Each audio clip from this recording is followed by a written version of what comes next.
Mahfud MD, dana Otsus Papua zaman Lukas NMB 500 triliun rupiah, rakyat tetap miskin. Menko Polhukam Mahfud MD kembali mengomentari soal kasus korupsi yang menjerat Gubernur Papua Lukas NMB. Mahfud menyinggung dana otonomi khusus, Otsus, Papua yang tidak jadi apa-apa.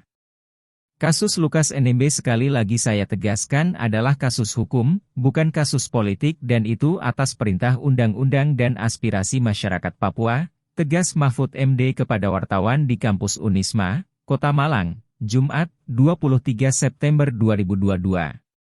Mahfud menyebut bahwa temuan dugaan korupsi Lukas NMB senilai 1 miliar rupiah hanya merupakan bukti awal.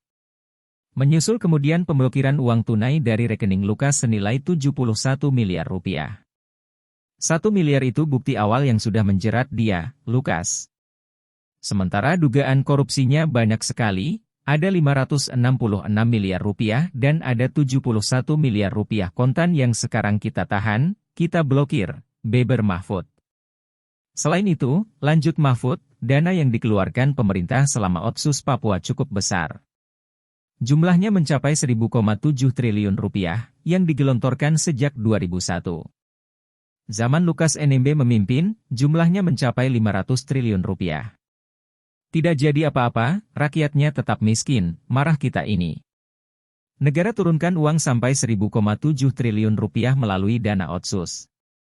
Rakyatnya miskin sejak ada undang-undang Otsus. Sejak zaman Lukas NMB itu 500 triliun rupiah lebih, rakyatnya tetap miskin, tegasnya. Seperti diberitakan, PPATK menyampaikan hasil analisis transaksi keuangan terkait Gubernur Papua Lukas NMB yang kini tersangka di KPK. PPATK menemukan transaksi setoran tunai kasino judi menyangkut Lukas NMB. Sejak 2017 sampai hari ini, PPATK sudah menyampaikan hasil analisis, 12 hasil analisis kepada KPK, kata Ketua PPATK Ivan saat jumpa pers di Kemenko Polhukam, Jakarta, Senin 19 September.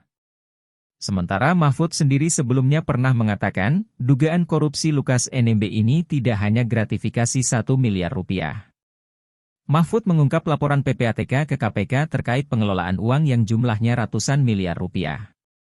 Bahwa dugaan korupsi yang dijatuhkan kepada Lukas NMB yang kemudian menjadi tersangka bukan hanya terduga bukan hanya gratifikasi 1 miliar rupiah.